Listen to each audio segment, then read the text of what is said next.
مسطور في رق منشور والبيت المعمور والسقف المرفوع والبحر المسجور إن عذاب ربك لواقع ما له من دافع يوم تمور السماء مورا. Our religion. So we have our scholars here, including our guest, Dr. Abubakar is here. So I'm going to call them to come to the high chair. So the first person to come will be Dr. Abubakar. So she, while Abubakar, muna neman ka high chair, so she muna neman whether the kuma za su rabu malam At-Takbir.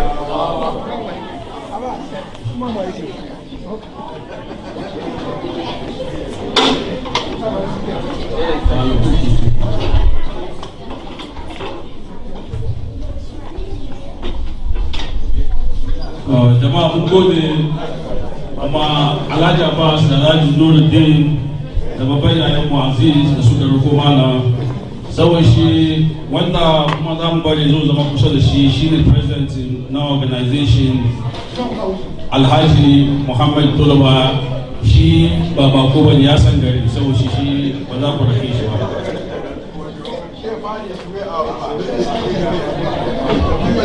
Ali don abin ya tausai sai waya da ke sauyi shi Ali don dubu gode sannan bayan shi muna neman ya sunan shi muna da babban malamin mu nan kuma almajirin kudi kuma shi ne vice president in organization Malam Salisu muna neman kana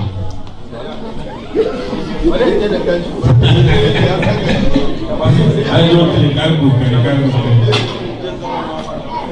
So she next what did they do kuma ela cikin manyan malaman mu na scholarship kuma suke taimaka suke kokari da mu shine babban malamin mu Malam Sari Ben Swala. So shi malam muna neman kana shi ne lafiya ya za ka kuma ne to karshe ne shi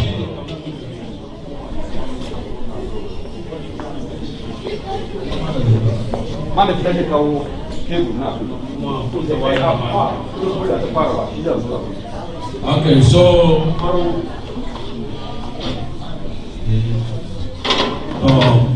ya sunan shi chairman organization ko kuma Alhaji Laminu muna neman ka zo ka zama kusa da malam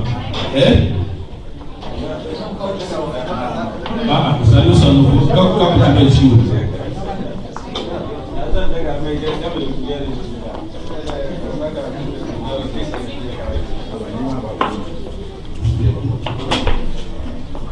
Ajila bin wai shi ma ba ko idan branch ya fito ba nan okay so shi malam na fiye shi ne wanda zai zo zama na saboda shi domin Allah abinda muke so ne muna so waɗanda ke nan ga duka domin Allah ku zo ku cika safin gaba a zo gaba saboda shi hali da zai muna so ku zo ku zama gaba safin gaba saboda shi jama'a domin Allah please we need everybody to come forward. Let's fill the gap. Right? Ladies and gentlemen, please, we need everybody to fill the gap in the front. So we want everybody to come in the front. So you're welcome. Thank you.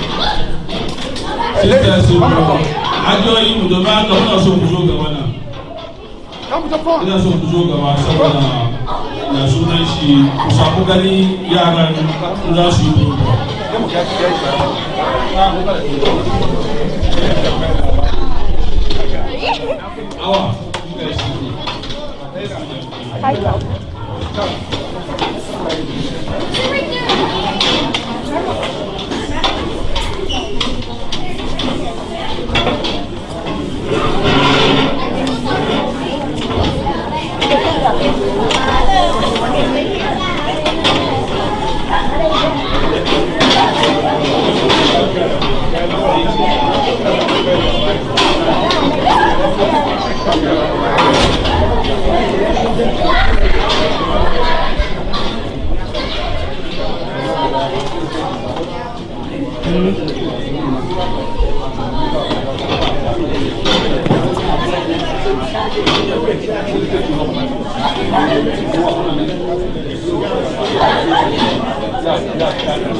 Okay, ba da ba da lokaci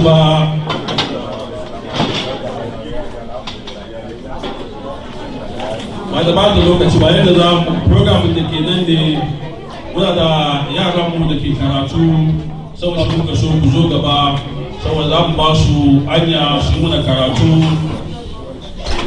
da ake koyi musu da yadda su ma abinda suka karanta za su karanta muna kuma mu ji su ma Allah ya ba su ya bude musu hankalin su Allah ya kiyaye su Allah ya sa su tashi su ka dini Islam Allah ka sa su tashi su kai da mu kai ba Allah ka sa su albarka saboda shi first of all in the program with our children we have a list of them that they will start to read the Quran one by one before we move on the program. So the first person to read the Quran will be one of the youngest of our students. That will be Abdul Rahman Nuruddin Obama.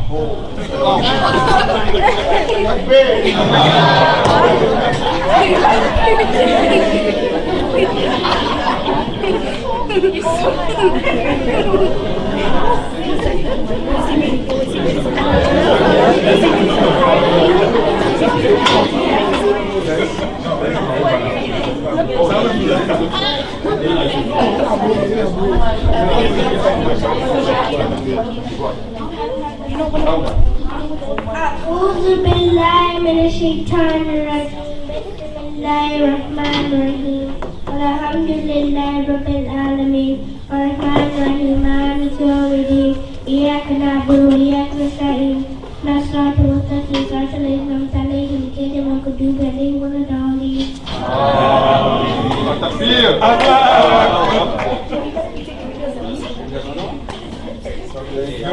Thank you, Abdul Rahman, the popular known as Obama. Thank you. Sit down. So, the second person to read the Quran for us will be one of our sons, Abdul Latif Sule.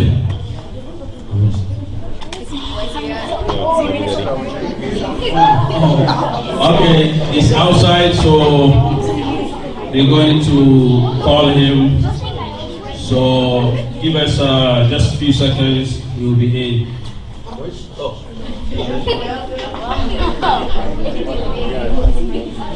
Okay.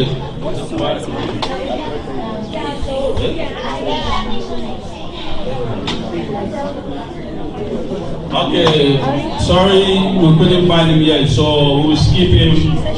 So when he comes later, we'll let him read his part. So the next person to read will be Taiba Sule.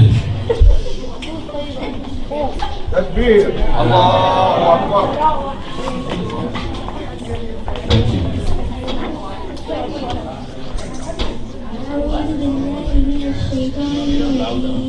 بسم الله الرحمن الرحيم ومن آياته أن خلق لكم من أنفسكم أزواجا لتسكنوا إليها وجعل بينكم مودة ورحمة إن في ذلك لآيات لقوم يتفكرون صدق الله العظيم. التكبير. At the bird, but these kids, they did very, very well. I'm impressed. But the only thing I'm not impressed is with the elders. You know, back home when you do something like this, you have to do buki. You know, you have to bring some, you just bring some CDs or money and give them. So I would appreciate if you have any $5, so that we can give them to encourage it. So.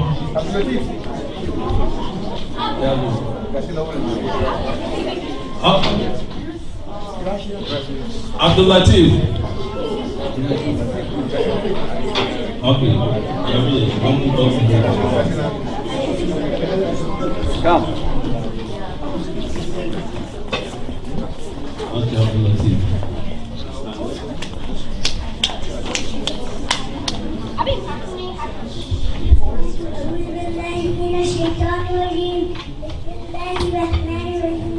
الحمد لله رب العالمين الرحمن الرحيم مالك يوم الدين إياك نعبد وإياك نستعين اهدنا الصراط المستقيم صراط الذين أنعمت عليهم غير المغضوب عليهم ولا الضالين آمين. التكبير. At-Takbir. Okay, thank you very much. Because this is an issue in our community.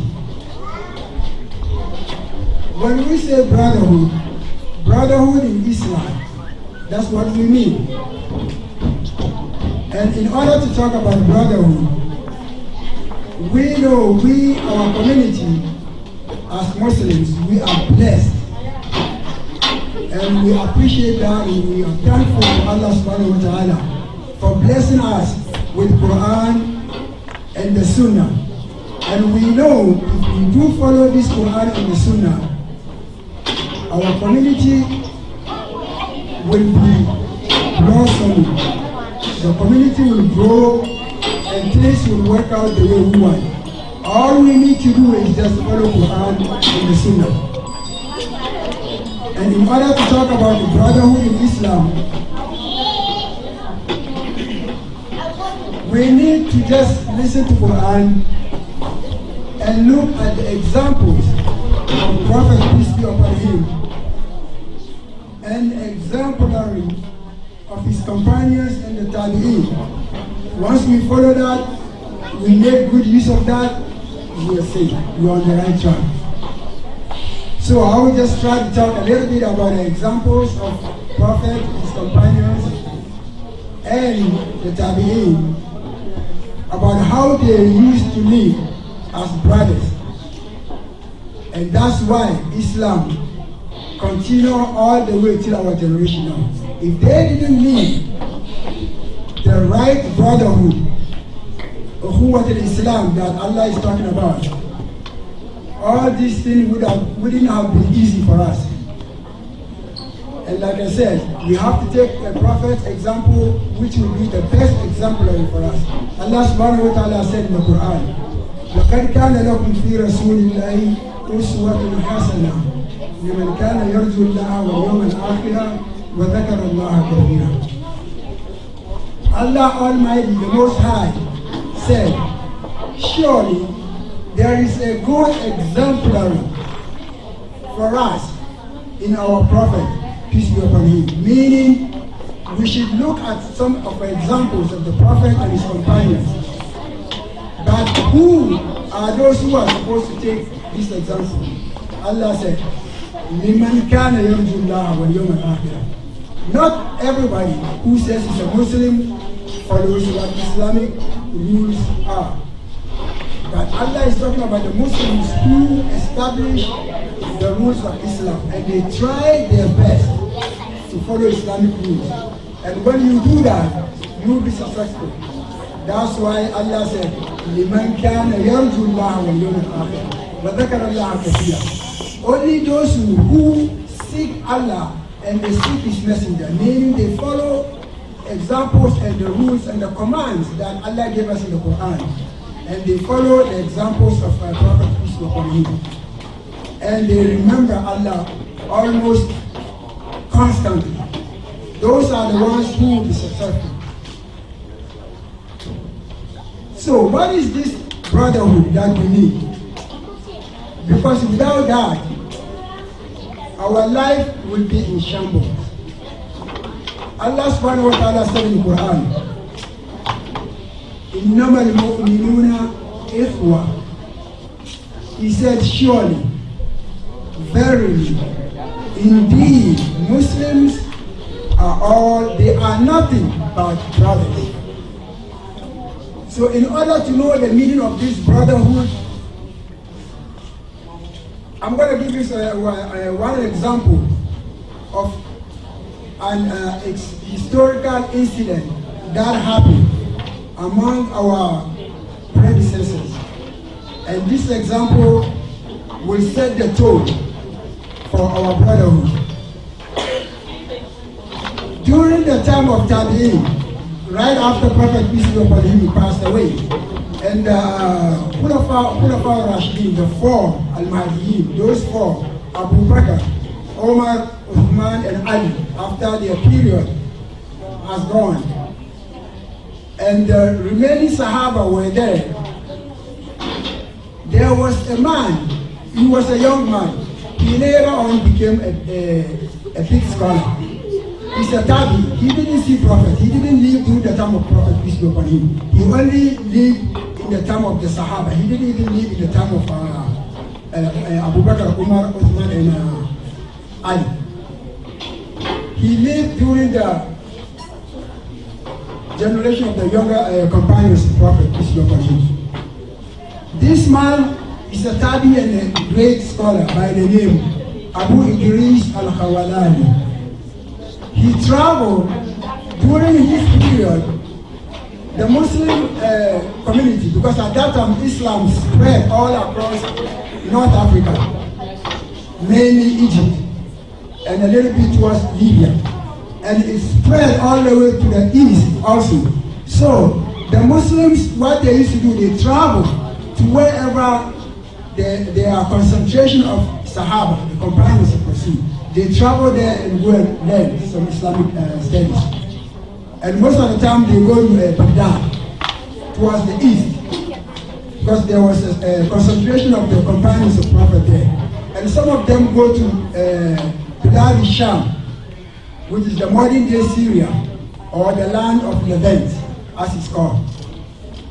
So this young man, he traveled to Sham, Syria, to study Islam. This young man by the name Abu Idris al-Khawalani. So when he went there, he entered a mosque. So once he got into the mosque,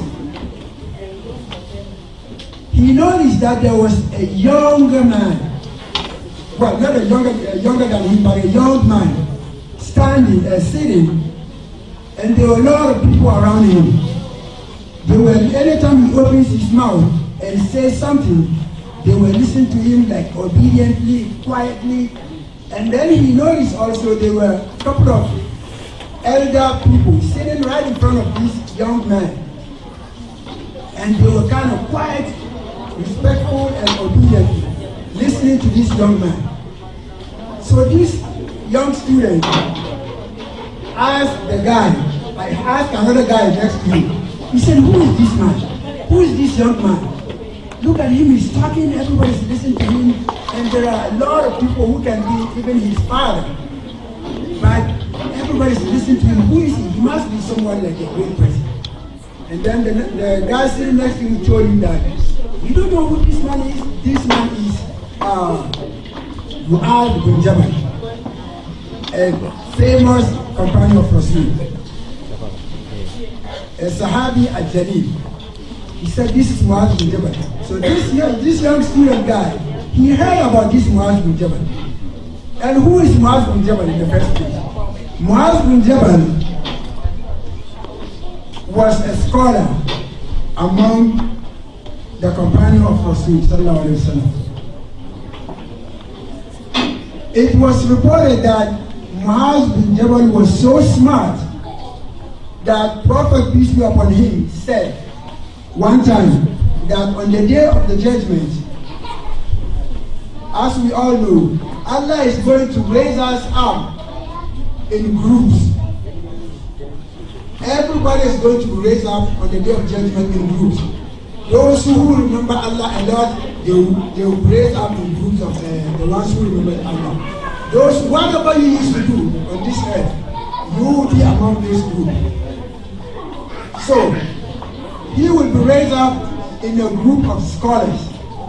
And Prophet ﷺ said, not only that he will be raised up in a group of scholars, but he will be the leader of those scholars. That's how high this man's scholarship was.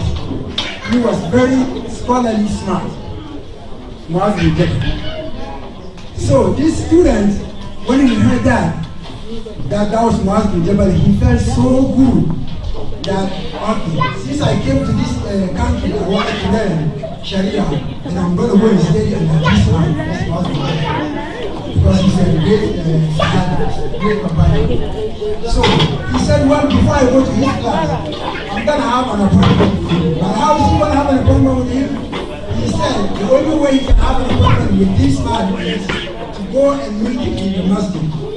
And when he said early in the morning, because the companions of Prophet, they follow examples of Rasul, and they pray, they do all the Islamic rules, they follow all the Islamic rules. And they go to masjid in the morning, early before that, so that they can before they do their prayer. So, what this young man did, he went early in the morning so that he can catch Muaz bin Jabal and talk to him on one-on-one basis. But when he got there, he entered the masjid, then he realized that there was somebody already in the masjid praying now. He realized that was Muaz bin Jabal. So Muaz bin Jabal, he went. So what he did, he waited, he said his 2 rakat and sat down. And then he waited for Muaz Jabal to finish. Muaz Jabal, when he finished, he turned around and he asked this guy, who are you? Then the guy told him, well, I'm just a student, I came here to learn. And I want you, and I just came to meet you. And I want you to know that Muaz bin Jabal, oh Muaz bin Jabal. Assalamu alaikum wa rahmatullahi ta'ala wa barakatuh. الحمد لله حمدا كثيرا طيبا مباركا فيه والصلاة والسلام على أشرف المرسلين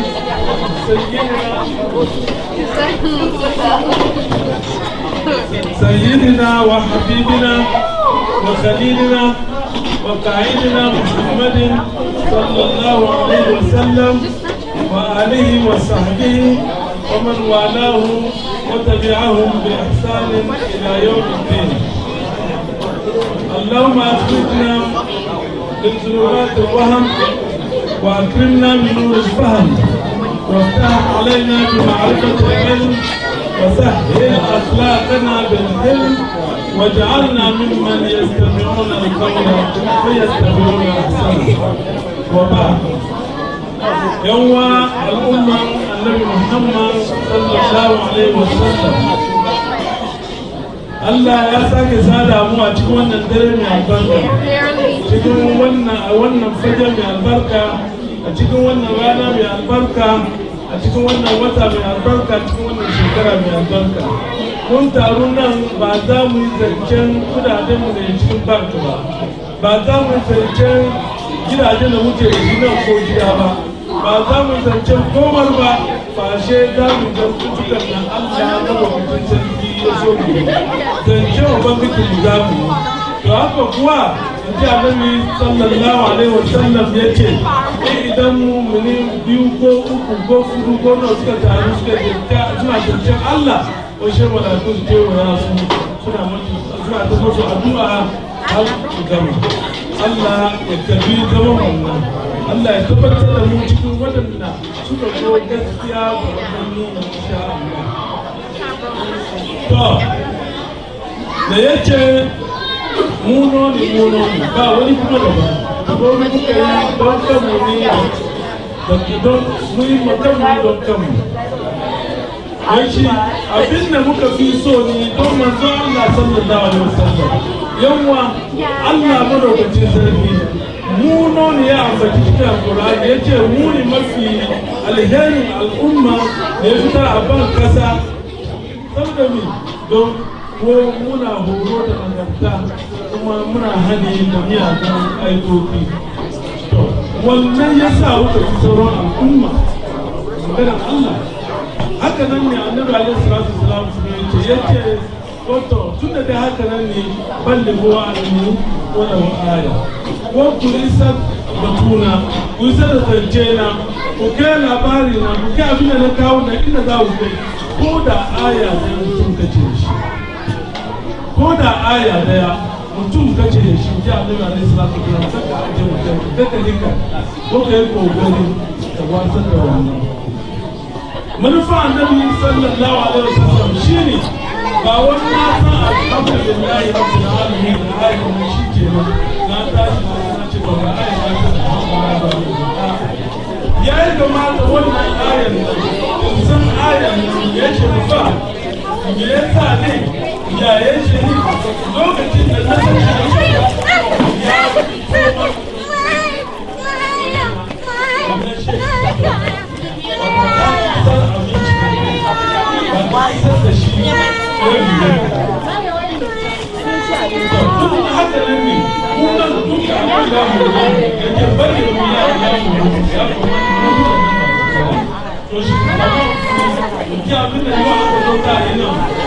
saurara da kyau mu samu koda da ya cikin wallahi ya yi kai shi gaba kuma ma amfani da shi ba wani ya rufe shi Allah ya tafi mu yau mun haɗu nan an ba ni topic na gaba ne ko hakkin yara kan iyayensu da hakkin iyaye kan yaransu topic ne mai nauyi mai girma mai fadi amma zan kokari sau da karancin lokaci in yadda zan yi in school ne cikin lokacin da nake da shi kada zan yi magana muhimmanci abin da yake muhimmanci su ya isa yi cikin batun wannan harkokin da muke da shi mutuna fa na Allah madaukakin sarki ya so mu halitta ya halitti babanmu Adam ne ya halitti babanmu Adam ke kuma halitti matansa uwarmu Hawa bayan ya wannan halitta ke ubangijin Allah ya sa sababin halittar yau bayan wannan ya zo tsakanin su biyu namiji da mace ne su haɗu ya so halittar ya yi ba wa Allah ya sake kuma ya zama ya yi wani halitta ba amma maza da mata a taru a hayyafar nan sababin na Allah ya yi ya saura Allah ya ta halitta da shi ke tun na haka nan ne Allah ya san kamar wannan kuma zai kawo yawa da shi ya ba mu haƙƙi daban-daban haƙƙin yadda za mu yi zama mu nan duniya ya yi kyau zama mu lahira kuma ya yi kyau don zama duniya ba mu zauna da kyau ba to lahira ma mu fita hankalin mu zama ya yi kyau nan Allah ya kawo na haƙƙi ya ba mu haƙƙin makwabta ya ba mu haƙƙin abokan ya duba yayinka ba su magana ya ce ma yayi ya ci to kafin sabilillahi gaban ka wajen haƙƙin iyayen kan guda nawa ne manyan haƙoƙin guda uku na daya ka ciyar da su in ba su ci kana da shi ya kamata ka ciyar da su komin da kake da shi hatta ma ce kana da shi ka ciyar da su abinda kake ci ka ba su abinda kake ka ba su wani mai kyau ka girmama su ka yi masu abinda ya kamata abinda ka gani ya kamata kuma abinda ya zo kai da kai gani yana da kyau duka ka tuna da iyaye tuna da iyayenka kuma kai musu nagarta in kai sallah ko da lokaci kai sallah kai musu addu'a kai musu addu'a kana musu addu'a ne cikin komai ko da yaushe ka tuna da foton su kai musu addu'a bai kamata mutum ma kamar suna raye ko tuna mu ya kamata kana tuna da iyayenka saboda iyayenka kana wasu a tuna da iyayenka ka tuna da mammanka ko babanka mai shi da rai ko ba da rai ka ce wallahi alhamdulillah Allah wallahi na gode wallahi na yi so abin da na ji dadi da iyayena wallahi ga sadaka ma na yi saboda su don inna matukan inna iyaye suka kai wallahi kuma za ka yi magana da su ka saukar da muryarka ko da fushi ka yi in ka ga uwanka ko ubanka ya zaburo ko ta zaburo ai ma magana ya kamata muryarka je kasa kai ko kana fada jihadi ma ne kike zuwa ka gansu za ka saukar da muryarka ne ka yi magana ya kamata ka saukar da muryarka ne magana kada wasa ka yi abin da zai bata musu rai ko da wasa kada ka yi abin da zai bata musu rai ko da wani lokaci ka yi tunanin abin da za ka kyautata musu shi akwai waɗannan saboda karancin lokaci ba za mu shi wannan duka ba wanda ya zo da nono yana sha da uwarsa ya zo da tana abinci ya kasa tada ta sai da nono haka ne waye shi ne bai aje nono shi kuma zai ya tada ita bai so ya taba ta tashi ya ba ta mata kwana kuma shi ma shi ke kawo da tana sha bai yiwuwa ya aje ya wuce dole shi ya sha da ita ya sauran na jiran har lokacin da ya sauka ita kuma wani lokaci ka ce na wani lokaci ya karanci insha Allah cikin Allah ba wani lokaci mun yi mu zauna mu yi batun iyaye balle uwa wannan Allah ya ce aljanna muna karkashin tafin kafafunsu ya ce kafa ta karkashin tafin kafafunsu watan aljanna mu yake ni na gan ma na tana tafiya na bi bayan da ban ga wani aljanna a karkashin ba annabi sallallahu alaihi wasallam ina nufin ko aljanna nan tana taka tana tafiya ne a ina gudawan kamar ya kamata ka je kasa karkashin tafin kafarta ka nemi aljanna to ya kamata ka gaskantar da kanka gabata ka yi mata abin da ran da ke so ya doka samu aljanna ka ko da ta ka gani don ba haka ba mata iyayen mata kudu ka shiga babu kwakwa aljanna ba shi wajen amma abin nan ina aljanna ya ce haka annabi alaihi salatu wasallam aljannan karkashin tafin kafafun iyayen ka yake mu duba kamar ta haka nan ta wuce nan doki aljanna na a bautar ta ne ba ta kai wo mu yi bautar su ka bautace su ba bautar kamar bautar Allah ba mun san irin bautar na ce ka bautace babba wato in mai shi abin da ya ce ma ka yi kana yi mutum ka yi da zafi duka ya kamata uwar ka ko ba ka tafi su ka da su ka wuce ya kamata ka san lafiyar su ba tare wuce ba ko da ko tare wuce gida ya kamata ko da safiyar ka tashi ka ga lafiyar su in ka ce ko ina ka ce ka jira su ka ga lafiyar su in ka komo gida ko farko kamin ka shiga ɗakin ka je ga lafiyar su wanga duka ina magana ga saboda lokaci karancin lokaci ban so mu kawo aya hadisi muna kan lokaci ina so in tattara hakki to ya so muhimmanci ma mu duka baci daya mu duka duk ma'ana ta wuce abin da ke fadi da wani yawanci soyayya na mata ba na tuna ai raina na batawa to kada zauna irin wannan lokacin same ka kai da ka sani kada zauna ka jira wani irin wannan abu ya same ka yadda ka sani shekan ke wani ke min batu wani ne shi jinsa ba ruwan shi da iyayensa su kuma yara kamar su uku ne baba ya mutu ya wuce sauran mutu an bai gani yayensa ma sam inda muka saba nan bai gani yayensa sam sauran su yanzu su da iyayen ina nan aka kira shi a ce manta na ciwo da tankawa ba ko shi ce yana nan aka kira shi kuma wallahi ciwon ya karfi wa wato ba ko na so ina nan aka kira shi a ce ina ciwo ya kai na ina ta ce na tana ta mai kwa batunka yi kokari ka zo fa ya ce ba komi an jima na zo ya zaune ya harkokinsa duka ya kare da ya tashi ya gudu ya je hospital da ya ce bakin kofa ya dan kowa na sai ya zo ina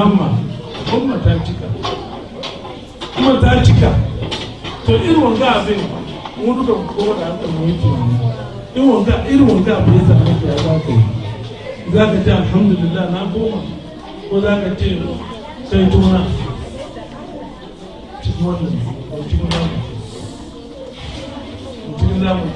kuma akwai abu da mu sani duk yaron nan da ke jin nan muka duba da kyau iyayen sun fi son shi don mai shi mai kusa da ita tana ba ta gan shi kullum ta fi so ta gani shi ko tana ciwo ne tana kokari ta gani sa ko menene tana so ta ji labarin sa don shi da ba ta gani kina ga yanzu wajen kuna na gangan an baka duba wata ta wace kai fushi ka ce ni na zo da ma ko kula da ni ba yi ba haka nan bane don wanci bai zuwa sam ita kuma hankalinta na kan shi don da shi wanka farko abin da zai tambaya ka kenan ka ga dan wanka kaza ka ga wani ya hankali kaza ke kai ka feel bad don ba ta gani in tana gan shi kaman ka wallahi ba za ta gani kamar shi ba don shi al'umma na Muhammad sallallahu alaihi wasallam hakokin iyayenmu da na ce manyan hakokin nan guda uku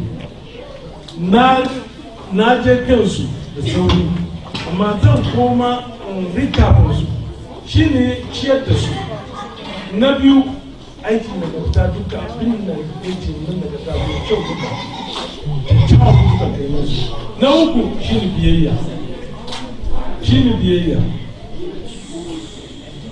biyayya wa Allah iyayen ko ina su ce suna tare da mu ne kan yi manta da su wa Allah ya so mu yi ta tuna da su balle uwan na annabi alaihi salatu wassalam ya ce na wani zai tambaye sa wa zai bi a nan duniya ba zai taimaki a nan duniya ne ya ce mansa so uku sannan ya zai ce babansa abokin ya tafi annabi daya so hudu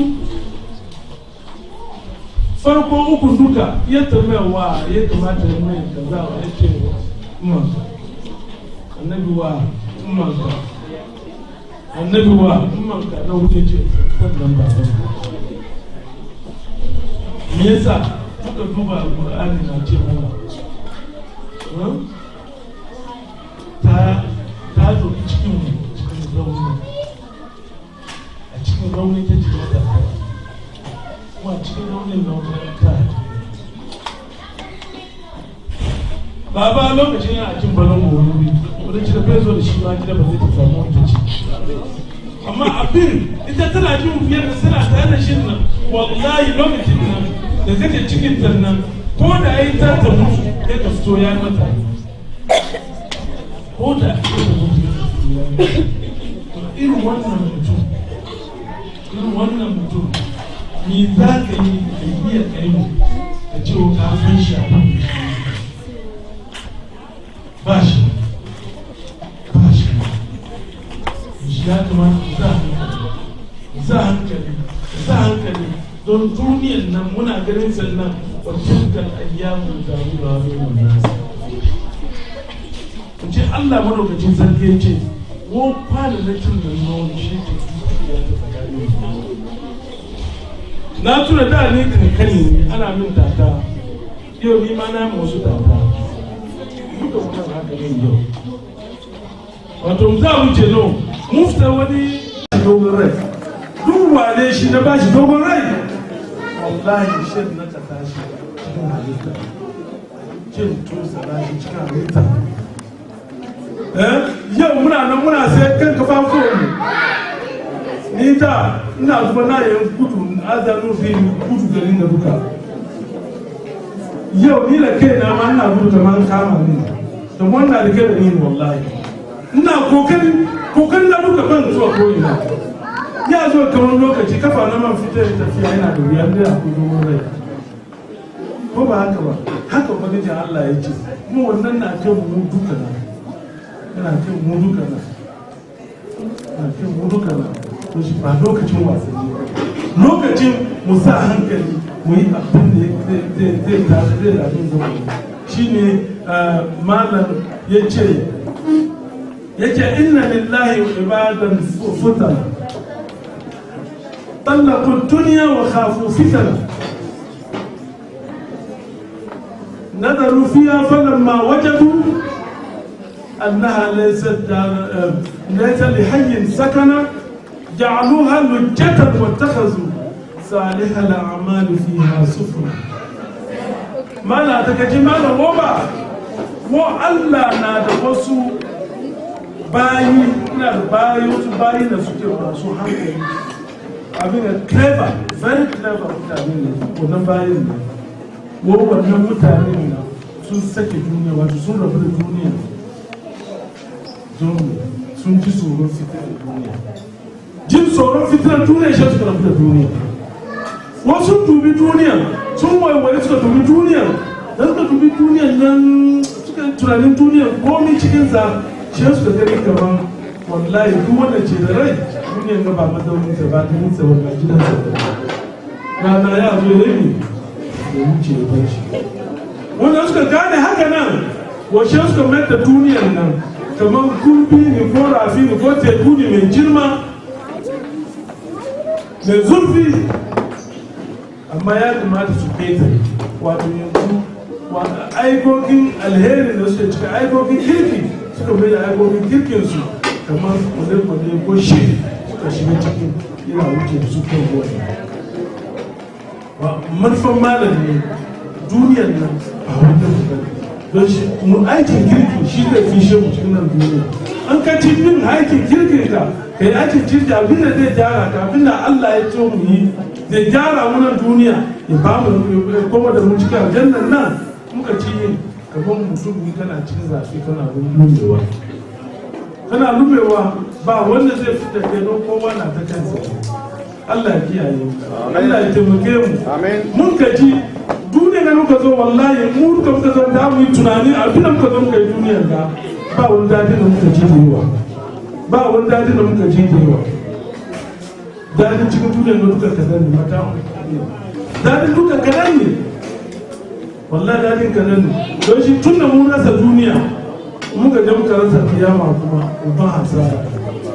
babban hasara tun da mun rasa duniya wallahi kuma mu nemi lahira ko da duniya ce neman lahira in ka sake duniya ba ka samu lahira mu nemi lahira mu nan mu je mu ji daɗi can don nan koya muke yi ko mu muke da shi yau mun bar shi gobe. So the scholar said the boy just gave him a topic of the khutbah. As a man stands, the world becomes intact. As a person stands, the world becomes intact. As a father stands, the world becomes intact.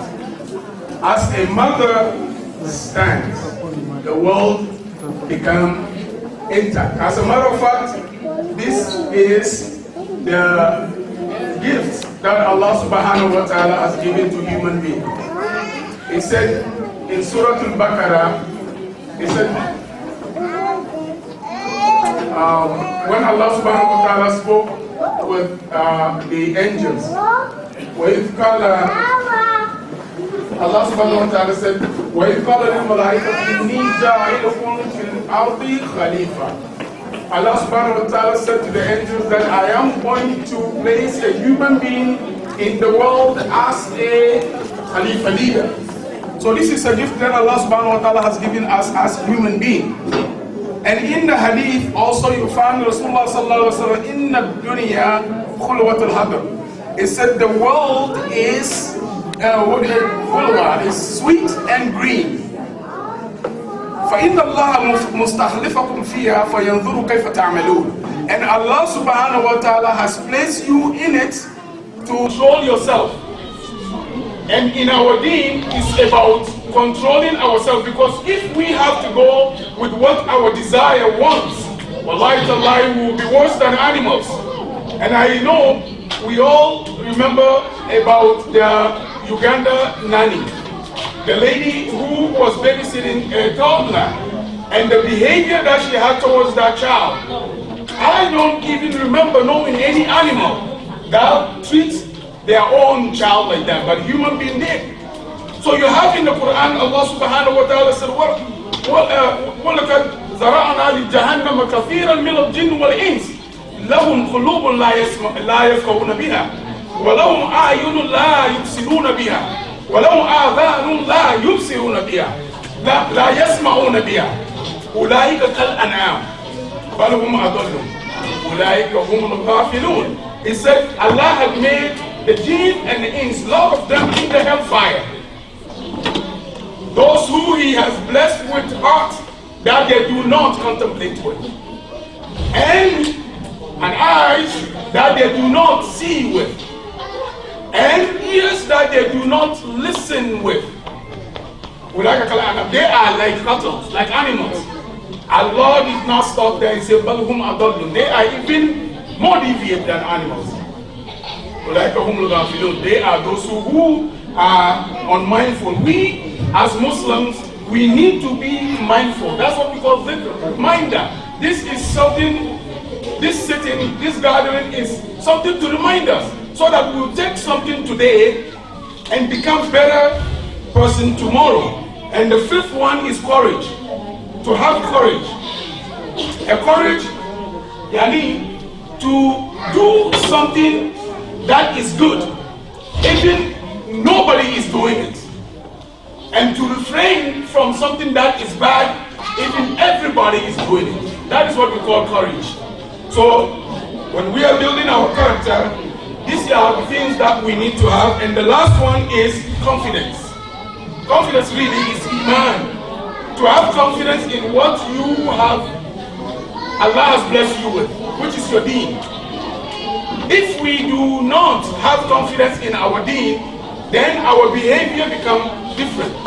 If our iman does not impact, if what we believe in does not impact our behavior, then what we believe in is not very important.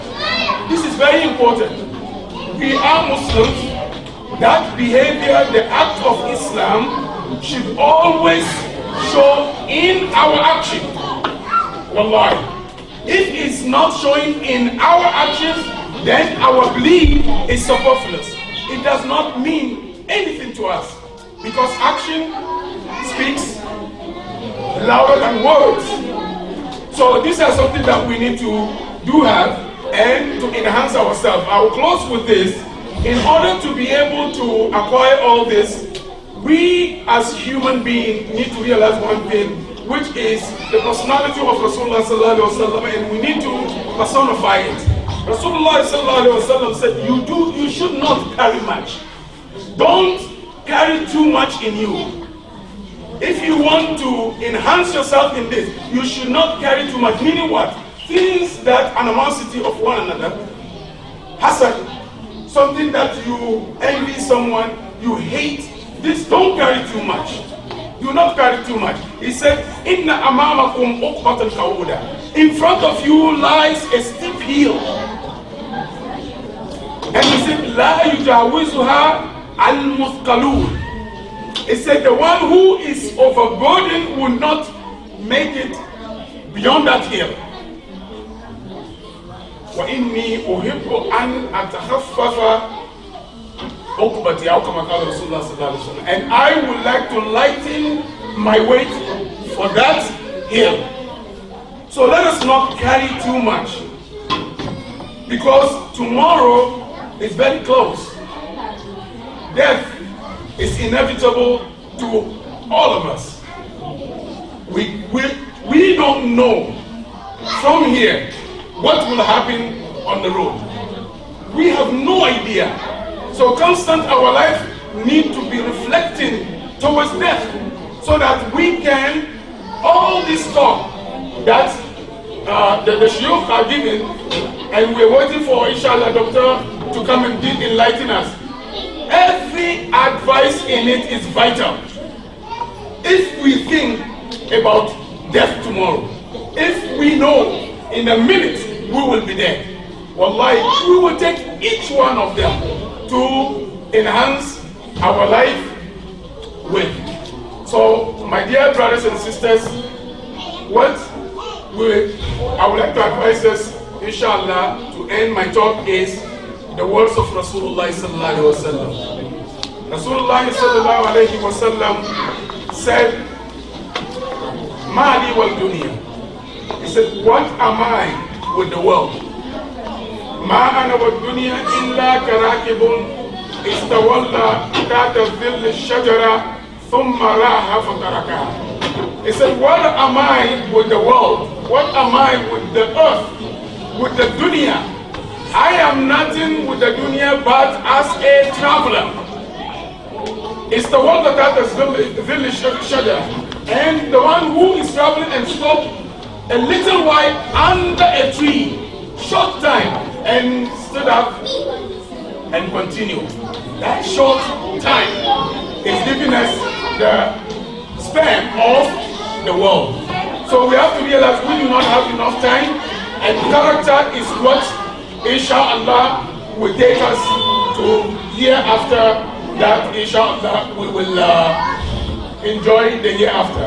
أقول قولي هذا واستغفر الله لي ولكم إن الله غفور رحيم. التكبير التكبير التكبير التكبير. Na sa kun gaji kowane kalan malai magana, amma domin hankuri president na wani announcement zai yi shi malai so, kuma malai salisu mun gode mai advice da ya bamu, especially mu maza, kama kan rena matanmu, domin kana rena matanka gaban yaranka, yaran za su tashi su yi mata duban banza, saboda shi in ka girma mata yaran kuma sun girmama ta, sannan su girmama kai ma, saboda shi Allah ya taimake mu. So shi ba da bata lokaci ba, abin ga president Tuluba zai ba mu wani announcement kadan, sannan shi ma da shi kuma Allah ya kara mu farko. Assalamu alaikum. Wa alaikum assalam. Allah ya kara mu kuma sabon shekara, mu ce alhamdulillah. Wanga abu da muka soma shekara mu na uku ya kowane shekara muna so muna tafiyar da irin wanga al'amari karshen shekara duka mu tara jama'a mu duba ki daya mu zauna mu tunatar da kanmu abin da ya gudana cikin wannan shekara da abin da za mu aje kuma shekarar da ke zuwa. Ina tamani shekara uku da ya wuce da muka fara zama irin wanga zama mun gaya ma jama'a masallacin mu na zumunta da aka sai bashi da ke kanmu da zuwa wannan lokaci irin kokari da aka yi sai sarakuna 140,000 mu biya cikin shekara 10 mun yi mu biya kusan rabin yadda muka sai. Alhamdulillah jama'a ce alhamdulillah. Sa'annan shekara uku kuma zuwa yau at least mun duka dai mun san kama ko ya an kai dai an rage kuma wani bashi ko ba haka ba, haka nan ne, amma figa da kansa ba shi cikin kaina bayan ba da exact figure da yake ya sanar mana yanzu, amma in dai 140 ya sara 3 years ago yanzu ko ya an kai ya bai kai wannan abin ga, kuma duka da kokari da kowa ya yi ne. Wannan suka dawo alkawali kowane wata suna ba da $40 su domin wannan gidan Allah ya zauno. Maluma dai sun gargadi ina wasu sanarwa ne zai yi ma jama'a abinda ke na aje. To muna rokan kowa wanda yake ba su dauki wannan niyya na commitment ba, mun kokari ku commit ko duka muna biya. Inda muna biya mu dukanmu da maybe bashi kuma ya rage fiye da yadda yake yi. Mun ga wuri da muke so mu sai babban wuri da yake ya fi wurin mu. Muka je muka ga wannan wurin shekara biyu ke da ko? Shekara biyu ke da ko? Shekara ɗaya da muka ga wannan wurin mun ka je muka duba kudin da aka ajiye mana ba mu da kudin da za mu saya. Sai muka rage na wasu suka zo za su yi wannan wurin. To sakarar jiya kuma ana tafiya wani bawan Allah ya bi wurin ya ga wurin har yanzu ba su ba. Za su yi muna da chance ne su. To kowane progress da muka yi muna so kowa ya gani. Jama'a rahma ne. Da ba mu irin muka zama. Akwai wanda suka gaya mun ga gari shekara 30 a cikin tana a cikin bakwai ana nan. Amma da aka sa niyya aka dauki niyya. Alhamdulillah. Alhamdulillah. Alhamdulillah. Alhamdulillah. Alhamdulillah. Alhamdulillah. Alhamdulillah. Alhamdulillah. Alhamdulillah. Mun godiya zuwa ga sarki Allah mai kowa mai komai gagar misali wanda shine ya sabbaba taron mu na daren nan dare mai albarka kuma a dandali mai albarka matattara da muka samu fa'ida mai yawa a harshen maluma da sun kauce a gaba har ma kamun a president ya zo ya yi magana na ƙarshe. Allah ya saka muna da alkhairi. Kuma taron nan gaba ɗaya sunan mu zumunta. Shi kuma zumunta in an ce zumunci ana nufi ne da abin da yake daban-daban da zai haɗu ya zama ɗaya. Wanda asalinsa ba ɗaya ba ne daban-daban ne sai an kawai gari ya zama ɗaya. To shi ne ake nufi da zumunci. Wanda mu da ke daga nan in mun lura sai mu ga akwai bahaushe, akwai busanga, akwai kwatakwari, akwai dagomba, akwai babanji, akwai bamoji, akwai busuntu, akwai basilla, akwai kanjaga, akwai dagaji, akwai farfar, akwai asanti. Kowa ne da yana nan. Wata tara da nan. Akwai wangara.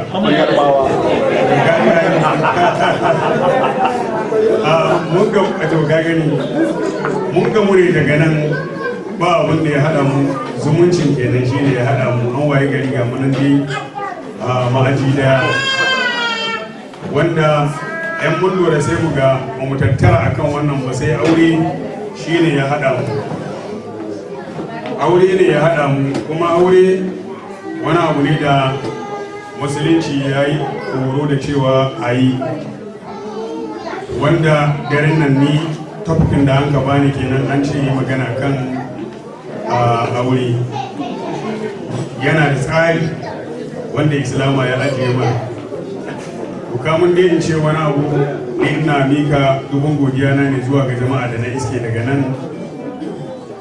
magabata na daga nan ina musu godiya kwarai da gaske sa'annan bangaren kuma a damanan maza yan uwana ne da yannina da kannina sa'annan da diya wanda yake muna nan a ina godiya kwarai da gaske Allah ya saka da alkhairi bangaren kuma hagu daga nan a mata ne a wallahi gaskiya abun ya burge ni sosai yana da shawa sosai an mutum ya lura da wannan a matattaran sai ga tunaninsa da gida sai ya rage domin abin da mutum yake da bukata ai gashi daga nan ana so a ga taron musulunci ne ga munan maza ga kuma mata ai magana ya kare annabin mu annabi Muhammad sallallahu alaihi wasallam yana da wani magana kamin ni in fara magana da nake da shi yana da wani magana da yake ya dauko cikin sako da Allah ya bashi da yake so ya jawo hankalin kowane mutum ya iya gane cewa in dai lafiyar shi lau to bai yi wa ya rayuwar shi kadai sai da mace yana da abin da yake da bukata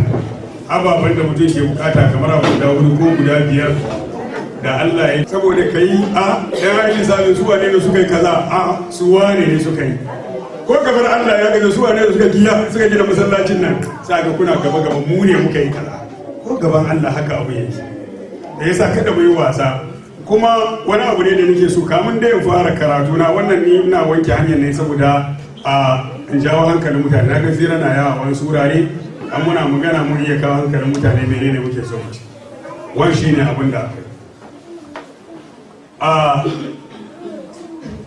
akwai ya sunan shi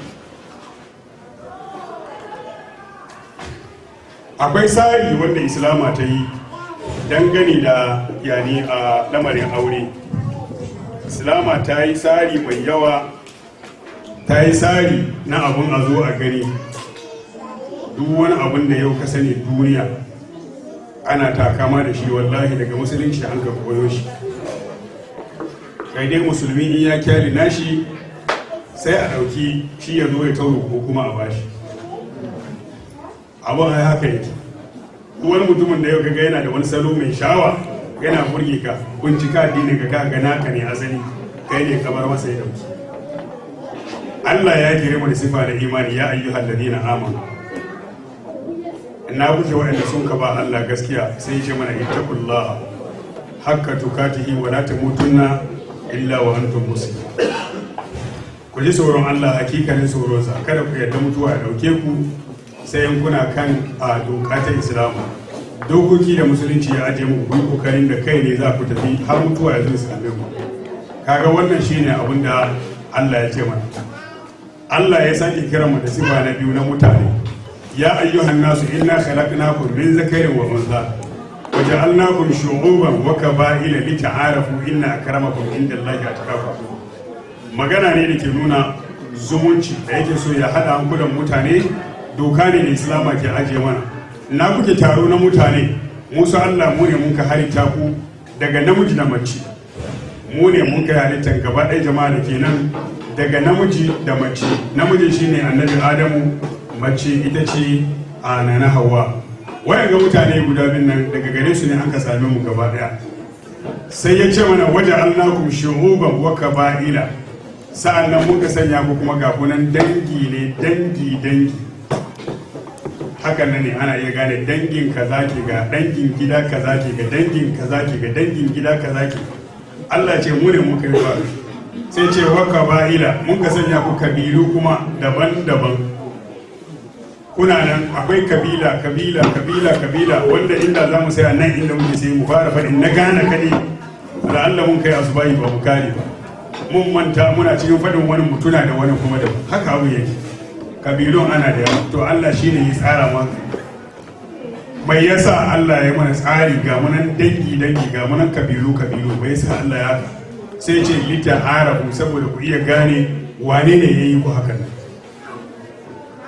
wane ne ya halitta ku hakan nan.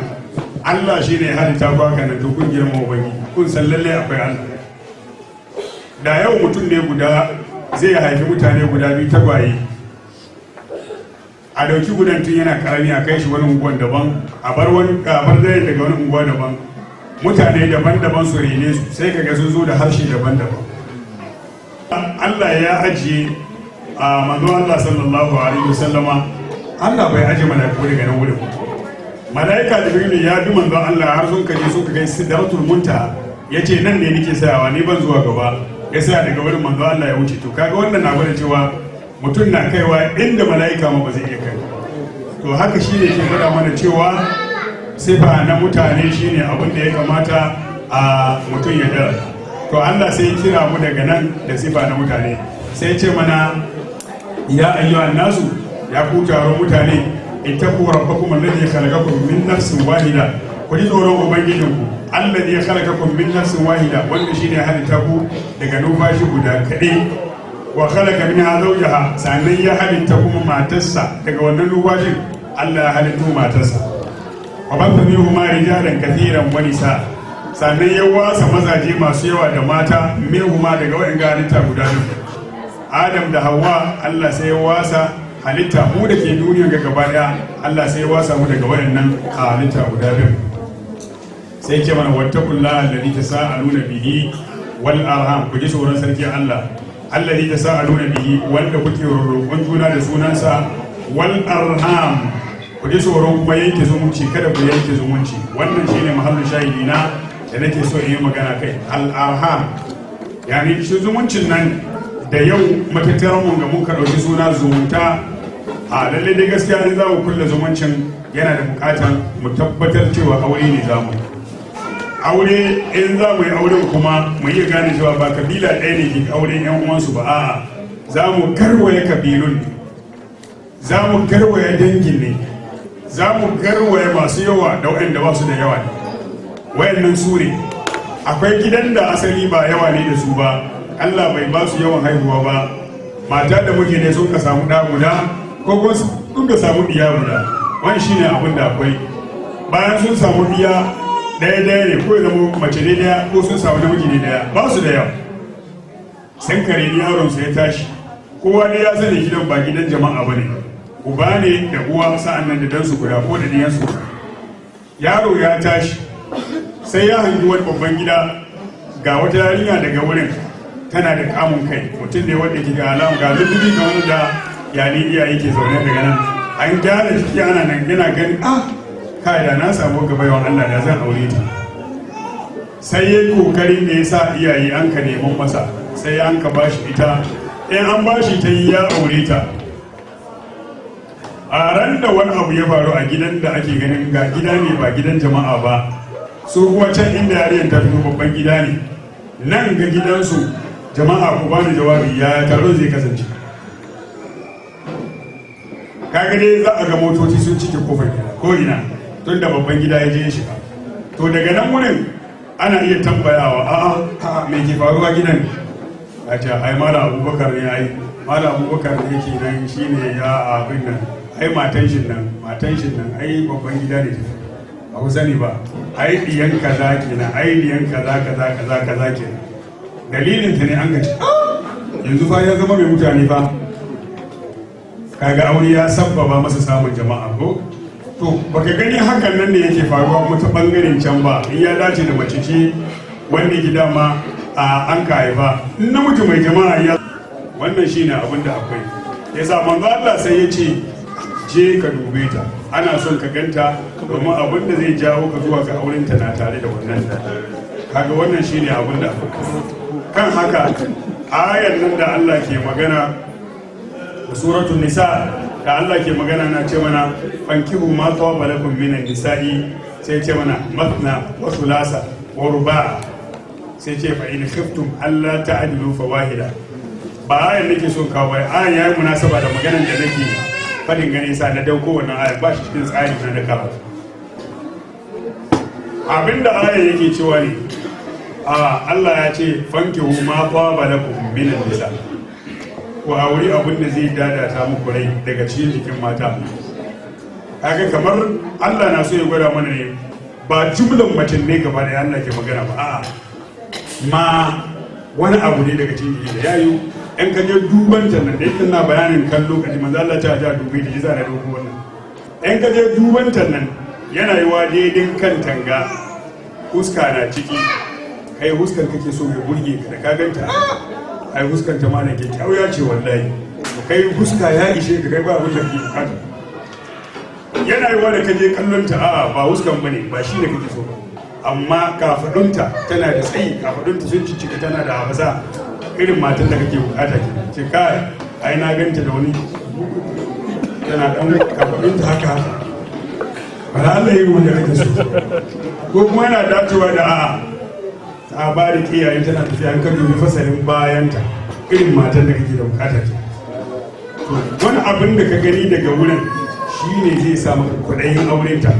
Shi yasa shi ya ce mana mata balakum, bai ce mana manta balakum, domin man shi ne ke zuwa ne da akili, ma kuma na zuwa ne kuma ya gairi akili, kamar da malumin na hukum. Shi yasa da ya ce mana wai fanki wuce ce mana ma ku auri abinda da wasu malumman suna cewa ma daga nan yana kawo ma'anan man, kai ka bashi wancan fasara, amma kan ka'ida abinda ya kamata ka ce ku auri abinda zai dadata muku rai ko da lokaci in kun ga wannan abin hankalin ku kwance cikin jikin mata ka je sa ake so ka je ka yi ka je ka dube ta ka ganta matar da za ka aura ke da shi ka aure ta domin ku yi zama wanda ya zama za a jima ana moriya wannan shine abin da sai ya ce mana bayan haka a tsarinmu na karatu sai ya ce mana to bayan Allah abinda ake bukata shine kwatanta umarnin manzan Allah sallallahu alaihi wasallam in ka ga mace irin wannan abinda zai kamata kai shine khutba nema nan ba da yake nan abinda zai iya hada mata da miji nan ba daya ciki shine mai khutba shine nema je ka nema da muke nema shine bi hanyar da ake nema wanda shari'a na musulunci ce ana bi a nema ka je ka nema a alhaji aminu salamu alaikum ai alhaji aminu ai gidan nan na ga kamar ga wata kaza ba kowa ko a yi ma dai ban sani to alhaji aminu don Allah bincika min a gani in ba kowa sai a ji a bincika a kira malam ai ba kowa wuri kaza ai ba kowa ta ce ba kowa jarin kathiran wani sa'a واتقوا الله الذي تساءلون به والارham ان الله كان عليكم رقيبا wayan ga ayoyi guda uku ga su ne ake hutuba da su manzo Allah da ya gama wayan ga ayoyi guda uku nan sai ce barakallahu fikum kamar da yake yazo cikin Buhari hakan nan ne yazo cikin Muslim hakan nan ne yazo ko ka lura da yani malamin ga Abubakar Jabir Jazairi wanda ke da littafin Manhajul Muslim da yake bayani shi ma haka ya ce an ka duba sai misali da yake bayani a cikin fiqh sunna haka shi ma ya ce abinda manzon Allah yake a hutuba da su kenan kuma ya gama hutuman abinda yake cewa ne barakallahu fikuma wa baraka alaikuma wa jama'a bainakuma ala khair wani ruwaya kenan wani ruwaya kuma bai jashi ya tsawa wannan shine abinda akwai tab da gama daura wannan auren nan manzo Allah ce fassil bainal halali wal harami as-saw ko kuma ka ce fassala bainal halali wal harami as-saw a samu murya iyaye ne mata ga su zaune dab da an ce an daura aure sai a samu wata ta kama daidai hancinta ta daga murya haka ne ta yi kara to wannan muryan nan ke fassara cewa an yi mai an daura aure to shine malum masu ke bayani kan abin da manzo Allah ya ce fassal bainal halali wal harami as-sautu fassara bainal halal wal haram muryar nan da za a ji na mace za ta yi gudan nan to wannan gudan shine ke gwada cewa a abinda an kai daga nan halal ne ba haramun ba yake a zaman haramun ne ake an ga matan nan da mijin gobe suna tafiya wani abin shi ne matarsa ce domin ai an ji karar murya ma da to lokacin da ake daura sa'an nan ya ce wa dafu fil nika sa'an nan da buga ƙwarya addafu nika buga ƙwarya kife akan da biyu shi ake cewa addafu ana nufi addufuf a iyaye sun san shi je ban sai yau zamanin gare ki dama mun saba da stereo a manyan su ya za mun manta da abin da shi ne asali ƙwarya ne za a kifa kan da firu iyaye ga su ai sun san da suke buga in ta dunkule hannu ta buga sai ya kawo ƙaran wani kumburi ya bubu dama in wata bude hannayensa sai ya kawo wani ƙaran kamar wani a kyarkyara haka haka ne ake buga suna nan suna rere wasu wake ne masu ma'ana na gargajiya to ire da waɗanda shara bai kore shi ba kira ya ce a yi wannan kuma ba da dama a buga irin waɗannan kwararen a yi abin da ke dama za a yi saboda abin da ake bukata maganganu na zai shiga kan wasiya daga inda muka kai maganganun zai shiga kan wasiya saboda in bude wasiya kofa kamar guda uku ko kuma guda hudu wanda an ka samu miji yana iya yin wasiya irin wasiya da ake bukata ga mace iyaye su yi mace wasiya ko miji ya yi ma mata wasiya ko kuma dangi su yi ma mata wasiya muna jana tare wanda ke nuna yaya za a yi zaman aure wani shi ne abin da akwai kisa malumma suna cewa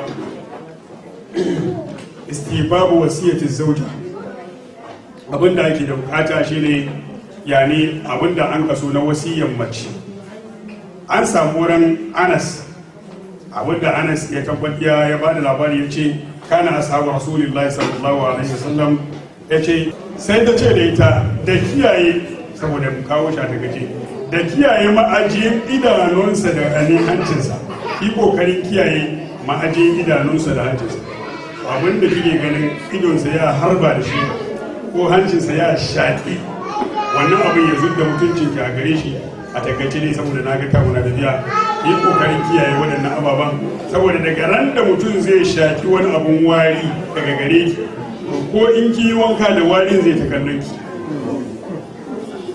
ina da ana tare ko in ki yi wanka kin sake da ya ganki sai ya tuna da ran da ya ji wancan wari a haka kake wasan da za ki bari mijinki ya shaki irin wannan warin ko kuma a kanki kuma aji wani abun da ke dama zai ganki da shi wannan abun nan da yake ganin da shi yana nuna fahimtar kina da dauda ko ki ka zamu yanci kake wannan abu wannan shine abin da take mata magana kan na uku na hudu sai ya ce na biyar da na shida ke tana cewa kuma ki kiyaye lokaci na kwanansa da abincinsa ki kokarin kiyaye lokacin kwana wurin kwanciya ki kiyaye da abincinsa fa inna tawatir zu saboda yawan yunwa malhabatu wani abu ne na ni balbarewa a muawiyatul kushairi ya tambayi manzo Allah ya rasulullah ma haqqu zawjati ahlina alayk menene haƙƙin matan ɗaya daga cikin matansa manzo Allah sai ya ce masa an tut'ima ha idza tu'imta ka ciyar da ita abinci a lokacin da ka san mutum yana da bukatar abinci yanzu a rayuwa ne mutum ya sani in mutum ya bukata abinci lokaci guda uku ne da safe da rana mariki ko lokacin da mutum ke bukata abinci da na sha na gama ka ciyar da iyalinka da safe da rana da mariki amma in ka rasa na rana ne ai baka da safiya da mariki ko to daidai da lokacin da ka san an ci abinci kai kokarin zai za ka ciyar da ta wannan haƙƙi ne dole a kan namiji ya kamata ka bata saboda harjaru kowa muna na farko ke sa'an nan manzo Allah ya ce mashi Muawiyatul Kushairi ya ce wa taksuha idan ka saita zaka tufa ta iyalinka a lokacin da ka sani kana da bukatar tufafi samu mata riga mai kyau a tamfan da kai suna daura wannan irin su ba su ba bai ji wani $100 wani 1.5 wani wata guda uku wata guda shida ka cika $100 ka sai matan ka ba komai bane shekara ka sai mata guda uku ai kowane wata hudu ka sai mata uku ai ka sai guda uku kamar shekara ka ba matan ka kyautan dare da me kai ko ba kai ba amma in zai zama zani ne kai sai kana ganin zanin da kima zan sai mata zani kana jin zan sai mata zani komai bane da za ka kira ya kudi ne tare da ka bata kaga ba wani kudi ka bata ba amma wannan kudin yana isa a sai zama har guda uku kuma zani quality guda uku a bata shi yasa ka sai mata kowane wata hudu ka sai guda ka bata wata 8 ya zama 2 wata shekara ya zama cikin shekara ka sai mata zama guda uku ta yi murna wallahi ka kawo dankon zu ka kara dankon aure sosai wallahi su madallahi kuma wani abu ne da ke manzo Allah ya ce wannan ko wata suha idan ka sai wannan shine a guda biyu na uku manzo Allah ya ce wala tadribil wajha manzo Allah ya ce hakkin da ne ko ya kai wushi kaka mare ta kaka buji huskar mace ko kadan da tadribil wajha manzo Allah ya ce kaka buji huskar ta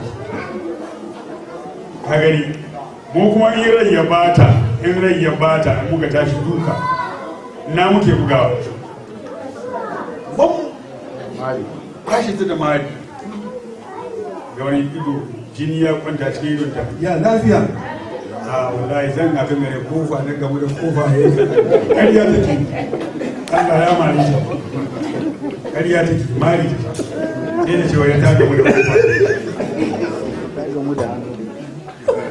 abin da ke faruwa ne manzo Allah ce la tadribil wajh wallahi kan kai wasa ka fito sa dukar huska ko arne ne ana yaki shari'a bai ce zaka kashe anne ka dazu kansa ko ka fito sa da su yanzu ka cire kansa kai mene kai ga amma huska manzo Allah bai da wannan shine bare matan da kake aure za ka musu kaga uku sa'an na hudu manzo Allah ce wala tukabbi kanka mata zagi na muni mummunan ka mummuna ba na zuji ban gansu ba ya sa wuce kula ba gashi ba shi ba a ba wannan ba shi ma wani adamu ne amma wani adamu nan da shi ba wannan nan gajeren nan mai wani guda abin shi ma adamu ne amu da ku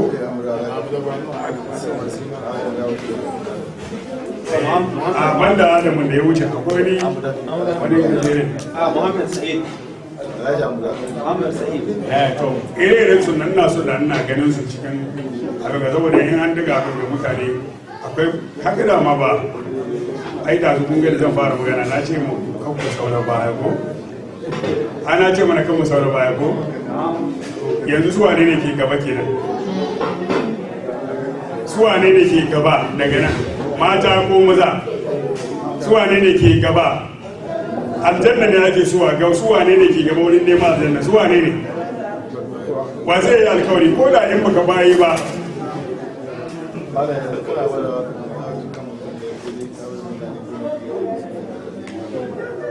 a'a mutum guda ne da ke magana wa mutane ko sai dai yanzu sake ya zo ne in sake ne amma ni mutum guda nake maganan ta waje mutane ne na ji kamar sun abin ga na sai a cikin masallaci hakan ga daga can yan kasa na maganan kowane mutum guda mutane 20 sun zo sun ba da 1,000 kun ji ta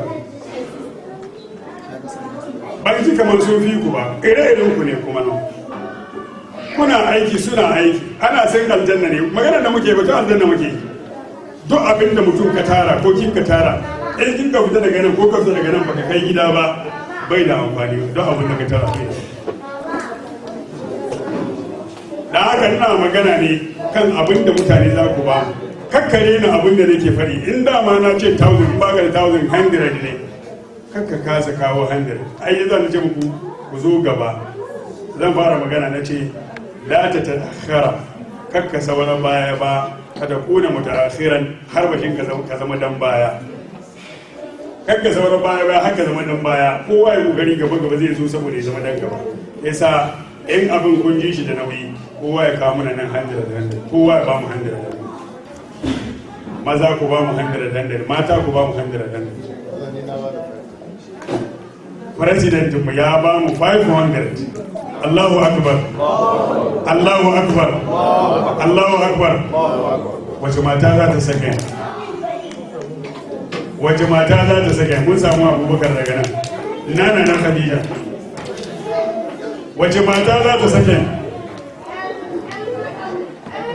na ne sake ne president mu ya ba da babban nan ba zai sake ko da tuwon nan ko kiriyan nan nan cikin maza wane ne zai sake inna lillahi wa inna ilaihi ha ga daja da mu can ya sake nawa ka sake ya ba da 100 a tun da ya bude kuma 100 kowa na 100 zai bayi shi ma na ba da 100 to shi ma malam nura ba da 100 aha wa ha malam kuma ku zana sunan su ba ne sunan shi Bashir malam Bashir ya ba da 100 bawan Allah ga ya sunan shi ma Junaidu Junaidu amin shi ma ya ba da 100 ko amin ne ko ya ba da 100 sai kuma ba kuma wa tarafan nahar ala alwajh alladhi yurdika anna رحمتك يا ارحم الراحمين يا رب العالمين اللهم زينا بزينة القرآن واكرمنا بكرامة القرآن وادخلنا الجنة بشفاعة القرآن برحمتك يا ارحم الراحمين يا رب العالمين اللهم ارحمنا بالقرآن الكريم وانفعنا بحياته وذكر الحكيم واجعله لنا حجة يوم الدين وجاز به عنا ووالدينا واساتذتنا ولمن له حق علينا